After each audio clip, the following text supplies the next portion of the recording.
Okay, good morning, everyone. I'm going to get right into the stock market technical analysis. Back in action today. I was out, not able to put out a video yesterday. I was out of office. But we're going to get right into it. So, guys, if you're interested in learning this as a skill set, I continue to hammer that home. Take my course. That's going to give you the fundamental skills, or at least a better understanding of what I'm trying to show you guys on these daily videos. Link in the description below. I didn't price it free. Nothing's free in this world, but it's a really good value. I priced it affordable, okay? And that's the key there. It's affordable. Not free, but affordable. And the value there is very good value. You're getting a lot of information that's taken me years to really understand and put together. If you don't if you don't think the course is going to help you, then maybe just follow along the videos. And as you see these trades start to work out, I think the course does make sense. Okay, so check that out. Again, finally, if you want to join the private membership, it's $5 a month. I just priced it, basically one of the lowest tiers that YouTube lets you do. But again, I'm putting out kind of my more up-to-date market insights, more market thoughts, and then just some individual trade ideas that I see, putting those out there in the private membership. The join button should be next to the subscribe button, or if you don't find it, check the description below the video. Click the little more thing and open up the description, and there should be a link there to join, okay? Check that out if you're interested. Drop me a thumbs up, leave a comment. Let's get going. Triple Qs. Okay, we've got obviously, that sell-off that I've been talking about. And the way my trades work out, when I start talking about a concept or market direction, again, I don't anticipate that when when I first start bringing up an idea of where I think something's heading, it's going to just do that right from day one. And if you go back and look at my videos, basically right through here on Triple Qs, from about August 10th, till, roughly August 16th. Go back and read the comments. You'll see all kinds of people coming out saying, I'm wrong, I'm always bearish, that the market's going on to new highs, you buy the dip, all the stuff that you hear when it's kind of the late to the party, chasers that are chasing price and they think things are just always going to go up. That's obviously been negated at this point. We are starting to see the correction. From the highs already, we're down 6% or so. And yeah, I guess I was a little early in making that call. But again, in hindsight, I'm never going to be right at the very turn, okay? That's really hard to do, to say, okay, now's the point where if you short the market, you will never go underwater and you only make profit. That's just not how that works. The people that basically trade that kind of price action are the ones who get in late to the party. So let's say we start crashing. They're the ones who are going to jump in down here wanting to short. And maybe, they'll catch a little bit of a move, but they're not going to be early and catch most of the move. So that's just the nature of my trading strategy. Is we get positioned ahead of the move, and then when we see the move and the move actually happens, then we take our profit, okay? So today, Triple Qs, false breakdown, all right? That bear trap or bull trap that I was talking about right up here, saying, okay, guys, this looks like a bull trap. Go back and look at my videos. Go back and look at what I was talking about, all right? I was clearly stating that I think we have a bull trap in play. Sure enough, so far at least, this money, this late to the party money, is underwater, okay? And we're profitable. So at the end of the day, who's right and who's wrong? Well, I didn't start shorting the market till we were right up here, and we're now profitable in that trade. Again, we went long in the, long the market down here, caught most of that move up, started shorting the market up in here, profitable now. So the trades, it's all about being profitable, right? It's not about being right at the very moment. And I really just want to hammer that home. Next time you're looking to drop a comment that says, oh, I'm wrong. And yeah, maybe I am wrong. I'm going to be wrong. Guarantee that I will be wrong some trades, okay? But just, maybe just keep your comments respectful so that we're constructive here. We're all, we're all trying to put in our time and learn. We're all continuing to learn, including myself. All right, so next up, we've got a move that as far as I can tell, we're heading down to this target right here. All right, it's this trend line. This is kind of the bull trend that started, and it's this trend line right here. That right now it's sitting at about 301-ish, somewhere right in there. It's an ascending trend line, so it changes each day. So depending on how quickly we get down there, we don't know where it's going to be. But right now it's about 301-ish as the trend line support. That's where the dip buyers should be sitting at. So I'll be looking to cover my shorts in that area. You know, we run down, hit that trend line or get close, then I'll be looking to cover my shorts. Probably flip long for just a bounce. Maybe we get some sort of a bounce up to about 315-ish, and then I think we probably roll over and break. But we'll have to wait and see how things look at the time. For right now, the shorts are looking good. We've got another, you know, down to that target, still another about 4% or so down there. And yeah, that's the trade plan. I've talked about that trade plan for weeks. Nothing's really changed. And now it's actually starting to work out as expected. On the hourly, we're at some support right here at about 314.75-ish. There's a little bit of support right there. You can see that was kind of resistance right here, and then support through here and support here, and we're right there again. So we might get a reaction here, maybe a little bounce, maybe a run up and a gap fill. That's possible. However, I don't see anything in the charts telling me that we're going to get that. We don't have, there's not much bullish divergence, maybe just starting to show up here on the hourly. I don't have anything on the PPO in terms of bullish divergence on the hourly. Nothing tells me that, okay, this is going to hold and we're going to get a bounce here, at least not cleanly enough. So as far as I can tell, maybe we don't get that bounce and we just roll right down to the target. Okay, so that's all I got there. Or there's another, level at 308.50. It looks like that's not much support. So as of right now, I'm leaning that we just roll right down to our target and then we get the bounce down there. Okay, that's all I got on triple Q. The S&P 500, clear rejection at the 200-day moving average. Okay, pretty impulsive selling. Relatively, we got a big gap down. That's impulsive. And again, it just continues to lay out that we're in a bear market. This is the downtrend line right here. They stepped in early and we didn't hit the trend line, but we're at the 200, so close enough. And there's another reaction. So 1, 2, 3. Okay, we have a downtrend. And that's it. We're in a downtrend. You want to sell the rips in a downtrend, and that's what we're trading right now is a bear market. So, as far as I could tell, this rally was a bear market rally.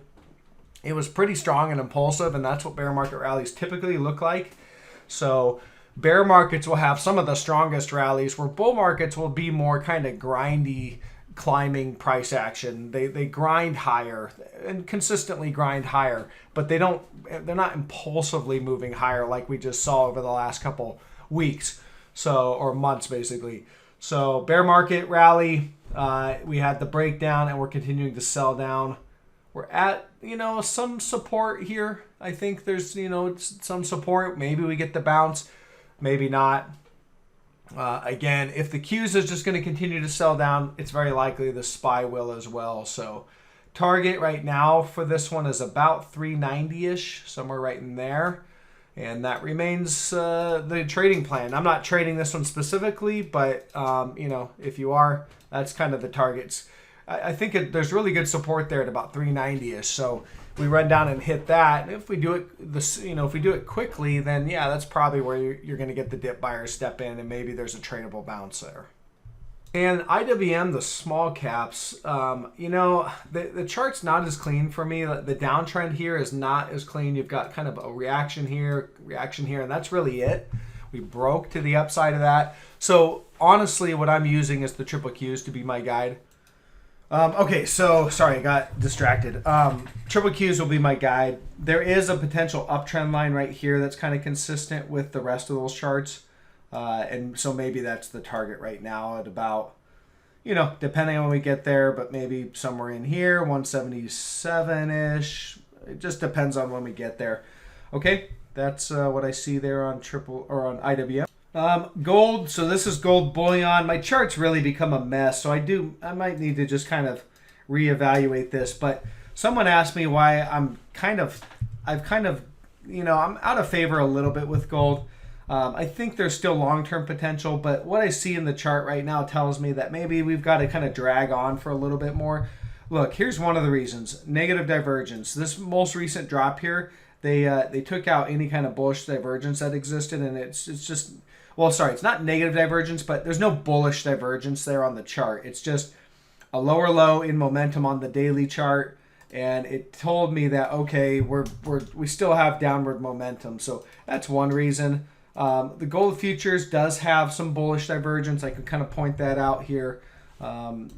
Just very slight bullish divergence right here. You can see we had it there on both momentum indicators. So that's a little bit of a different look. And then you also have this trend line or this price channel here that we broke out. Maybe we're coming in for a back test. So there are some things that are constructive. Newmont Mining, I did want to point that out. This is the largest gold miner, and it clearly has bullish divergence on the daily and the hourly. So you'll see, look at that bullish divergence building on both momentum indicators, and that's bullish momentum, but price is kind of just dragging around. So there's a downtrend line to watch. There's kind of a couple things. If I go down to you see this downtrend line on the daily, so that's clearly going to be some resistance. Right now it's sitting right about there. If I go to the hourly, here's the see the bullish divergence on the hourly, and we're kind of just grinding around sideways. We made a new divergent low just recently. All right, so grab the right tool. So that has a high probability of of going higher and a false breakdown or a bear trap. So I think we'll probably run up and hit this trend line. So maybe what we do is, you can see the top of this range here at about 46.60-ish. You break above that on the hourly chart, you probably run up and hit that trend line. Now that trend line is going to be resistance. So longer term or bigger picture, you need to see a breakout of that to initiate really a swing trade or a trend trade. We need to break above that, and we just don't have that yet. So it's more work to be done, I guess, in the miners, and I just don't see anything that's super exciting quite yet. But again, I'm watching it. Something will shape up eventually. Wheat. Okay, so the commodities, ag commodities. Okay, here's my thoughts about the ag commodities. I like this chart, especially wheat. You can see we've got this bullish falling wedge pattern. We recently had this little dip below and created a new divergent low. So there's a new low, but clear bullish divergence. Okay, so it's a good chart. It's a bullish looking chart. We don't have a breakout yet or a buy signal out of this bullish falling wedge. You can see today they started to break it out, but they're selling into it. So nothing really confirming a breakout, but definitely a bullish setup. One thing that's holding these back, at least what it seems like, is the dollar. So if you look at the dollar here, and again, I think we're on the last run of the dollar. But again, I need to see a few more things really start to shape up. So on the dollar, this is DXY, which is kind of the dollar versus the euro. But you've got negative divergence. Look at that. Boom. On both momentum indicators. So each one of these little highs has been a divergent high. There's another one, and just recently, that's basically another one right there. So divergent high, divergent high. We've had 4 divergent highs. So that is something to note. We have negative divergence, and we've got this trend line that I'm really kind of watching. I've got it all marked out right there. But see that trend line right there on this daily chart? We had a brief dip below. This is what kind of temporarily pulled me off of the ag commodities, because we had that breakdown, but boom, they snapped it right back up. When I saw the recovery of the dollar on that trend line, I just lightened up a lot of my miners, my gold miners, as well as my ag commodities, because they're inverse to the dollar essentially. So I need to see the dollar break. I need to see the dollar break down and break this level for real. So the next break of this trend line is likely going to be the real deal. And we'll start to get some moves lower, likely down to the 200-day moving average. And there's a trend line, kind of a bigger trend line down here. You can see we've got lots of reactions on that. Support, support, support, support. Okay, so if we break this trend line right here, I think we head down to that trend line down there. All right, and that would be bullish for gold if the dollar's moving lower, as well as the ag commodities. So that's what I'm looking for. It is a bearish setup, but nothing actionable yet, and so we gotta just let these things kind of shape up, and that's really what I'm waiting for. I suspect gold and the gold miners and the ag commodities continue to kind of shape up bullish over time, while this continues to kind of consolidate and shape up bearish, the dollar. And there's likely going to be a trade here in the future on this. And if you go look at this BBBY, again, I tried to short this thing. They didn't have any shares available for me to short. My broker didn't have any. But clear resistance line here. They popped it above just intraday. Popped it above intraday day 1. Popped it above intraday day 2, closing right at the trend line, and down she went. What I really want to just point out here is if you go back and talk about this rally that we saw in triple Qs and the like Apple, and it just goes to my longer term analysis. I talked about how I thought that we would eventually see the really speculative names, the ARK Invest names. We would see those speculative names probably signal the end of the rally, and that's exactly how it played out. Apple and the FANGs rallied first. They kind of rallied up to some resistance and just kind of held out, grinding higher, but basically kind of held out up near the highs. Then we got the speculative names popping and rallying, and while the FANGs and Apple and all that are starting to sell off, signaling the next move lower. So likely that was the end of the bear market rally, and we're actually going to go down and make our new low. So to wrap it all up, guys, QQQ for me is the trading vehicle I like. I think there's a lot of opportunity here. Our target on this next move lower is right down here, 238, 240. So again, we're working our way lower, all right? And I think we're going to head all the way down here for the next move. Next leg lower in this bear market. Now, it's not going to go straight down. We're going to have little zigs and zags, very similar to this, along the way. But this is where I think we're heading over the next, 6 months or so, is down here to 238 on triple Qs. And that's where we'll probably look to go long again. But we got to just kind of evaluate the charts when we get there. All right, guys, drop me a thumbs up. Check out the Stock Market Technical Analysis course, link in the description below. Join the membership if you haven't done so. I think I'm providing good value there. So join that, and I will catch you on the next one.